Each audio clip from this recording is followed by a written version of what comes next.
Hi, I'm Natalie Mullen, former people pleaser and queen of doing way too much, turned holistic life coach and wellness educator for purpose seeking women of color and allies. Welcome to From a Full Cup. On this podcast, I teach you how to use the 12 pillars of wellness to discover your purpose, uplevel your well being, and create the life of your dreams because we all deserve to be fulfilled, and you simply can't pour from an empty cup. Through candid conversations, insightful interviews, and motivational nuggets, you'll feel inspired, empowered, and supported as together we navigate this thing called life, holistically and with your well being at the center. If you're committed to personal development and you're ready for more, you're in the right place. Now let's get started. Hey y'all, this is my 31st episode. Woohoo! I'm so happy you're here. And today we are talking about imposter syndrome. I hope you find the episode helpful. And if you do, please share it with someone via text or WhatsApp or IG. So thank you in advance. I appreciate and love you guys so much for listening. Now, before we get into the episode, it is time for the Take Action segment where we celebrate friends, clients, and listeners who are able to take action and move the needle forward. And this time, we're celebrating one of my friends. I don't want to say her name yet because I think she'd rather me wait until her news is solidified. But all I can say, she sent me logo samples for her product, and I am so proud of her. And it's just been a joy to watch the action that she's been taking to bring her small business to life one step at a time. And but I'm sure at some point you'll hear me talk more about that. But, anyways, as a side note, I really, really love helping people brainstorm business ideas and bring their business to life from no idea to having an idea to making it a reality. So if you're in that situation, send me a message and let me see how I can support you. And if you've taken action, then please send me an email or a DM so I can celebrate you. Okay, so last week's interview was about authenticity in leadership. Today we're talking about imposter syndrome, that sneaky false mindset that holds so many of us back from embracing our full potential. So, story time. Last week, I was taking a 5-day business challenge hosted by Rachel Rogers. So, if you don't know Rachel Rogers, she is an author of a book, We Should All Be Millionaires, and she's a business coach and strategist. And her mission is to help women and others who have been historically marginalized and excluded to become millionaires.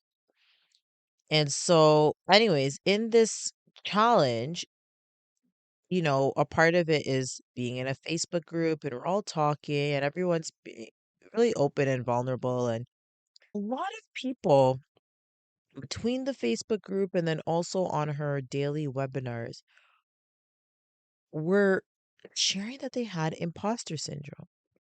And I mean a lot. And this imposter syndrome was holding them back from either starting their business or gaining customers or talking about their business or working on their offers. It was just holding them back for a lot of different reasons.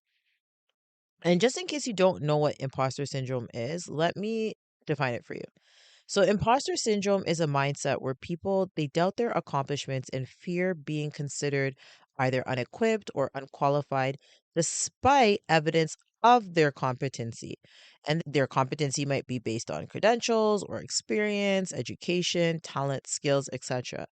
So they are more than qualified to do the thing, but they think that they're not, or they feel like they're not.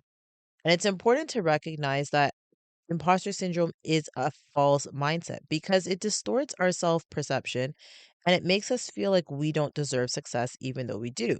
Because in reality, our achievements are a result of our hard work, skills, and dedication. So let me give you an example just to make it a little bit more clear.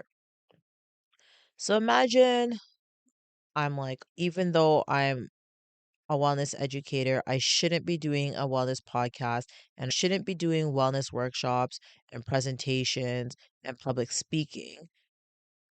But meanwhile, I have experience, I have my education, and I have my credentials to reinforce the fact that I am a wellness educator and coach and therefore can and should be doing all of those things. Right? So you see how it doesn't actually make sense because the evidence does not support the mindset. So now when we think about imposter syndrome, I want to talk about how does it impact our wellness? Well, imposter syndrome can lead to chronic stress, it can lead to anxiety, and even to burnout. And when we constantly question our abilities, this erodes our self confidence and it creates a cycle of negative thoughts. And this negativity seeps into other areas of our life. It could be in our relationships, our careers, our mindset, our purpose. And so, oftentimes, imposter syndrome also ends up holding us back. But because it's holding us back, we don't feel fulfilled. We don't feel like we are living out our purpose. And that also messes with us mentally too. And so it's really important that we address imposter syndrome so that we can maintain our mental and emotional well being. And imposter syndrome, this is the thing, it's real and it's not real. It's kind of like ghosts. Ghosts are not real to a lot of people, and they're only real to the people who believe that they're real. Does that make sense? So, like, I don't believe in ghosts, so they're not real to me. So, in my mind, I could say, oh, that's fake. But to someone who believes in ghosts, they really believe that they're there. So, they're not going to accept me saying that they're fake because they believe in ghosts and see them every day. Maybe they talk to them. I don't know. So, this is kind of the tricky part about imposter syndrome because some people will say, don't even say the word imposter syndrome. It's not real. But again, if it's real for those people, then we still need to recognize that and validate their own experiences, right? And if those people hold it true, then we just have to try to shed light on it and get to the truth. But we can't just throw it away if someone is holding on to it. We have to work gently to help them understand so that they can discard those beliefs when they're ready. And so when we think about imposter syndrome, honestly, it's like a chameleon. It shows up in different ways. It can be self doubt or fear of exposure or visibility, perfectionism, and comparison to those ahead of you. It shows up in a lot of different ways. So let's dig deeper into the mindset and tackle some of the subconscious beliefs that people have around imposter syndrome. So the first is I'm not qualified. Now, many women downplay their accomplishments or they don't want to seem boastful. So they lean into humility and they don't acknowledge their skills and talents. Sometimes women don't even give themselves credit for their own actions. They give credit to the team or luck or other external factors. Let me tell you, you need to reframe your thinking. You can be humble without downplaying things to the point where you discredit yourself. There can be a balance. And the second thought is, I don't belong here. And sis, let me tell you, you belong where you think you belong. And I want you to tap into the best version of yourself that you haven't reached yet, but she's out there somewhere. And you need to become her now in thought because she knows she belongs in all the spaces she puts herself in. So you need to reprogram your mind to believe that too. Otherwise, you will never become her. And number three is that I have to have experience and a successful track record. And may I ask you, how do you think people get experience? It's by starting with the first step and you work your way up from there. I promise you that no one has become an expert without taking action. So even if you don't have all the clients yet, or you don't have all the money yet, or the revenue, or the case studies, or the accolades, or the awards, you have to start somewhere. My business mentor said that to me today. She said everyone starts at zero. Now, if you are facing imposter syndrome, I just want you to know you're not alone in your journey. The feelings of self doubt and inadequacy that you experience are shared by a lot of other people and a lot of other women, including those who have achieved remarkable things. So just remember that your accomplishments aren't by accident. They are the outcomes of your hard work, your dedication, and your unique abilities and talents. And imposter syndrome tries to convince you that you're an outsider in your own story and that you don't belong in the spaces you've earned. But in truth, you've earned your place through your skills, knowledge, and resilience. So embrace your accomplishments and stand tall.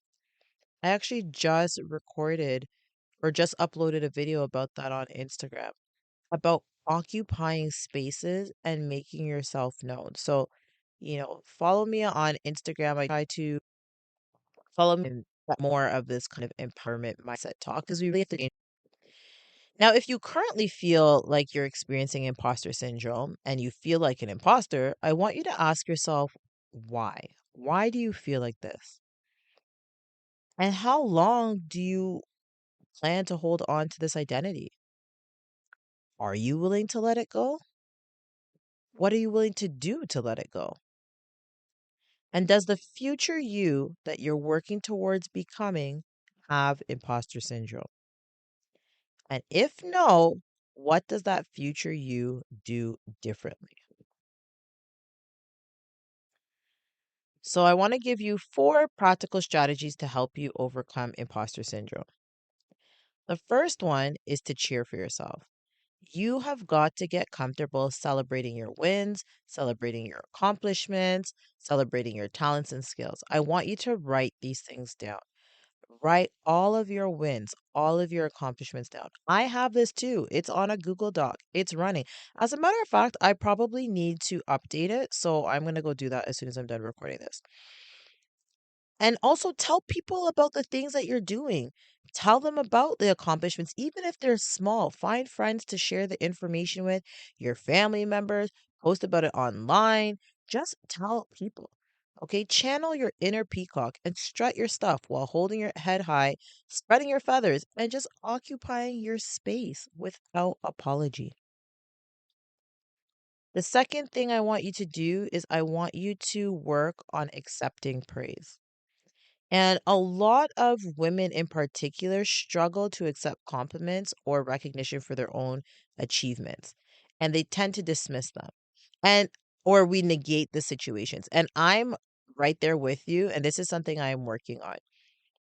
Because I noticed, like if somebody said to me, "Oh, I like your hair." I'd be like, "Oh my gosh, it's actually a little bit messy right now." Or, "Oh, wow, your episode was so good. I really enjoyed your last podcast." And I would be like, "Oh, thank you. I was up for so many hours working on it." Like, why do we add the extra information? Why can we not just say thank you? So that's what I've been working on is, when someone gives me a compliment, I've been working really hard to say thank you and bite my tongue. Or if I really feel the need to say more, thank you and I really appreciate that, but not to negate the praise. And so that is something else that you can try practicing and just even be mindful of it. The next time someone gives you a compliment, just be mindful of how you answer, like pay attention to it. And you'll probably be surprised to realize that you might possibly negate the praise very often or dismiss it. The third strategy is to get a cheerleading squad. So you got to find those people that are just going to be in your corner cheering you on. It might be certain family members or certain friends. Like, there's always those people, and God bless these people because that I think is their gift to the world is just them being able to celebrate others. But, like, sometimes you might post something on social media and there's that one friend who's always going to press like on your stuff, or they're always going to send you a message and congratulate you. Like, those friends are very helpful. And my mother-in-law is like that. It doesn't matter what I'm doing, she's gonna press like. She's gonna congratulate me. And I appreciate that. And I have a friend, Satisha, shout out. I'm sure she's listening. Satisha will be that one too to press like or send me a message or a little clap emoji, whatever it is. And like people notice these things. So get people in your corner and try to be that for someone else too, if you can, if it's authentic to you. Maybe you're just not that person who showers out praise all the time, or maybe your praise looks a little bit different. Like maybe it's in person, or maybe occasionally you send an email or whatever. Like you have to do what works for you. But try to be that person for someone else and try to find those people in your life who are going to celebrate you. And sometimes, unfortunately, not all of us have like very supportive family members and friends and colleagues. So if you don't have that, then I would suggest you get a mentor, right? Because then a mentor can be someone who still cheers you on and someone who still supports you. Or if you don't have that, then get us a coach, and a coach can do the same thing. But you just need somebody, and preferably multiple people. That's why I said a cheerleading squad, because when you hear multiple people celebrating you and multiple people cheering you on, their voices become louder than the voice in your head. And this is what we are trying to conquer. We're trying to conquer that little voice in your head. I call him a little devil, or someone yesterday I was speaking to, Christina, she said a little gremlin that's back there with all this negative self-talk that wants to bring you down and wants you to feel incapable of doing things. So you've got to say shh to that little devil. You've got to take back the mic, and you've got to give the mic to positive influences around you, positive voices around you that are going to cheer you on, that are going to uplift you, and that are going to support you in the things that you're doing, and that are going to reinforce for you that you are capable and that you are worthy. And the last strategy is to reflect on your journey.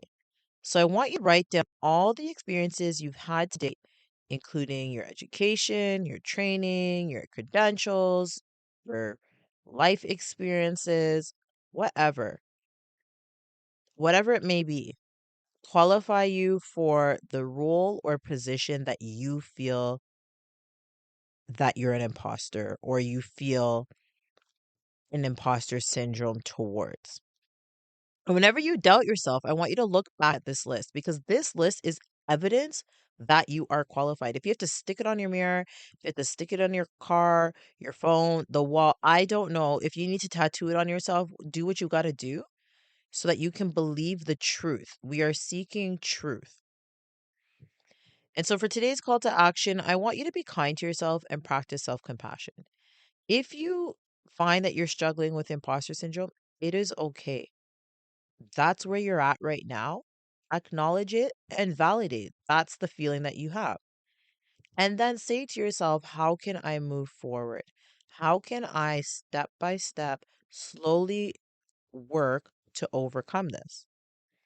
And in this journey, don't hesitate to seek support. As I said earlier, connect with friends or mentors who can provide perspective and encouragement. Or send me a message. I'd be happy to support you. And I want you to know that you possess a powerful light within you, a light that shines when you celebrate your achievements, when you dare to believe in your capabilities, and when you silence that inner critic. So, your journey to overcoming imposter syndrome is a testament to your strength, a journey of growth, and it's an act of self love. I invite you to say today's affirmation with me. I am confident in my abilities. Every accomplishment is a testament to my skills, talents, and hard work. In closing, as women, as a collective, we become stronger when we discard the imposter syndrome mindset and remind ourselves of our competency, our talents, our skills, and our unique contributions to the world. And we need to show up from a place of empowerment and confidence, because this is what our daughters, our little sisters, our nieces, our young friends need to see. And if you're on your own wellness journey or you want to get started, you can download a free wellness assessment PDF. It's in the show notes, or it's also on my Instagram if you click the link in bio, to show you what area for you needs the most attention that you can work toward being yourself. that you can work towards being the highest version of yourself. This podcast is brought to you by Captivate Podcasting Platform. You can start a free trial by clicking the link in the show notes. Till next time, continue to serve yourself, your loved ones, and your community from a full cup.